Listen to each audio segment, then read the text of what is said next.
नमस्कार और आप सब व्यूअर्स का बहुत बहुत स्वागत और अभिनंदन है मेरे इस चैनल आशा का दीप पर। मैं आज फिर अपनी लिखी हुई एक और कहानी आपके समक्ष लेकर प्रस्तुत हुई हूँ।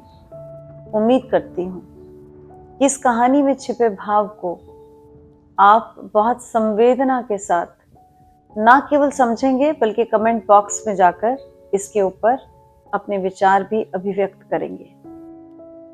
कहानी का शीर्षक है सुहागिन।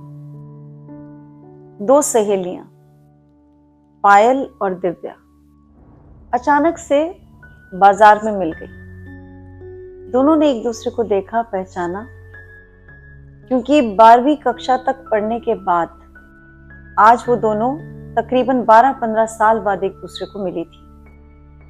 जैसे उन दोनों ने एक दूसरे को पहचाना तो दोनों ने जोरदार एक दूसरे की तरफ गर्मजोशी का हाथ बढ़ाया और गले लगी और उन्होंने कहा कि चलो पास के किसी रेस्टोरेंट में बैठकर गपशप मारते हैं। वहां पायल और दिव्या पहुंची। रेस्टोरेंट में उन्होंने खाने पीने का सामान मंगाया और एक दूसरे को बहुत प्यार से देखने लगी, क्योंकि जो बचपन की सहेलियां होती हैं उनमें कुछ बात ही और होती है, क्योंकि किसी प्रकार का कोई कंपटीशन नहीं होता, कोई हसद नहीं होती। और जो बचपन की मित्रता है, अगर हम सच कहें तो असली मित्रता वही होती है। कुछ देर बाद एक दूसरे को देखते हुए पायल ने महसूस किया कि दिव्या ने बहुत सादे कपड़े पहने हुए हैं और उसके चेहरे पर ना कोई बिंदी लगी है, ना उसने कोई आभूषण पहना है और वो बहुत एक साधारण सी स्त्री लग रही थी।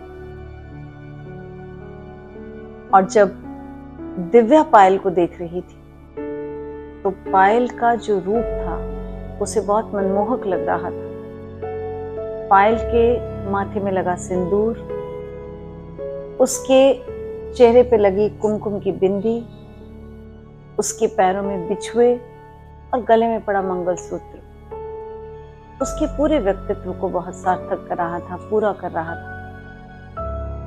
झिझकते हुए पायल ने दिव्या से पूछा कि दिव्या, तुम्हारे पति क्या करते हैं? दिव्या ने बताया कि 3 वर्ष पूर्व उसके पति का निधन हो गया और अब वो और उसका बेटा रहते हैं और वो एक छोटी सी नौकरी करती है और अपने परिवार का भरण पोषण करती है।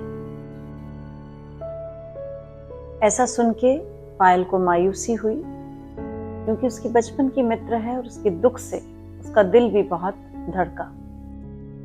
और पायल ने दिव्या को कहा कि तुम कभी मेरे घर आओ और खाने पे आओ तो और भी अच्छा है, बैठेंगे और बात करेंगे।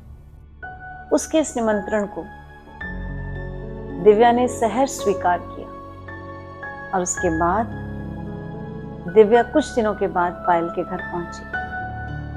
जब वो पायल के घर पहुंची और उसका जैसे ही हाथ बेल के ऊपर लगा, उसने घंटी बजाई तो उसने महसूस किया कि अंदर से बहुत चीखने की आवाजें आ रही थी, जैसे कोई किसी को पीट रहा है। दिव्या के पांव वहीं ठिठक गए। इतने में अंदर से एक नौकरानी निकल कर आई और उसने कहा, आपको क्या काम है? उसने कहा कि क्या पायल मेम साहब घर पर हैं? नौकरानी ने कहा, वो हैं, लेकिन साहब और उनकी लड़ाई हो रही है और इस समय वो आपसे नहीं मिल पाएंगे। ऐसा सुनते ही वो स्तब्ध रह गई, क्योंकि नौकरानी कह रही थी कि क्या बताएं, यहाँ तो रोज का ड्रामा है। इन पढ़े लिखे लोगों से तो हम अनपढ़ स्त्रियां बेहतर हैं। उल्टे पांव दिव्या अपने घर की ओर लौट गई। घर आकर पूरी रात दिव्या को चैन नहीं आया। वो सुबह उठी और अपनी सहेली के घर उसके कदम बढ़ने लगे। वो पायल के पास बैठी, उसने चाय पी। पायल से उसने माफी भी मांगी कि वो उनके घर कल नहीं आ सकी खाने पे। और उसके बाद जब पायल उसको घर के दरवाजे तक छोड़ने आई तो ना जाने क्यों दिव्या को लगा कि मैं पायल को गले लगा लूं। जैसे ही पायल को गले लगाया पायल के मुंह से चीख निकली, आह। क्योंकि जहां दिव्या का हाथ उसकी पीठ पर पड़ा था, वहीं शायद पिछले दिन उसके पति ने उसको मारा था। इतना सा ही कह सकी दिव्या कि पायल, मैं तुम्हारी सखी हूं, मैं तुम्हारे साथ खड़ी हूं, तुम्हारी जो भी दिल की बात हो मुझसे कह सकती हो। ऐसा सुनते ही पायल की आंखों में अश्रु आ गए और दिव्या अपने घर की ओर चल पड़ी। और दिव्या सोचने लगी, क्या एक सुहागन होने की निशानी सिंदूर, मंगलसूत्र, चूड़ियां, गहरे रंग के कपड़े, पांव में बिछुए और क्या पायल है?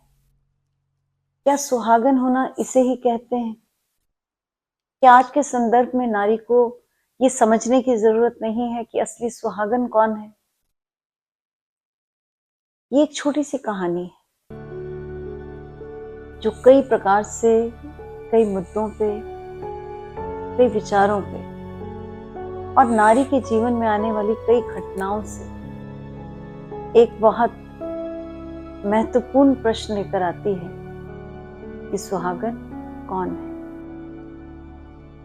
सुहागन होना जेवरों से संबंधित नहीं है। सुहागन होने का मतलब है रिश्ते में आपको सम्मान मिले, आप में आत्मविश्वास जागे, आप बराबरी के साथ अपने पति के साथ खड़े हो सकें, अपनी बात को कह सकें, सुन सकें। और सबसे बड़ी बात, आज एक नारी को खुद ही ये बात समझने की जरूरत है कि सुहागन स्त्री किसे कहते हैं। जरूर लिखिए अपने कमेंट्स कमेंट बॉक्स में, मुझे इंतजार रहेगा। और फिर से लौटूंगी आपके समक्ष कोई बहुत अच्छी कहानी लेके, वृत्तांत लेके, कविता लेके या फिर शायरी लेके। इन्हीं शब्दों के साथ मेरा आप सबको नमस्कार और धन्यवाद।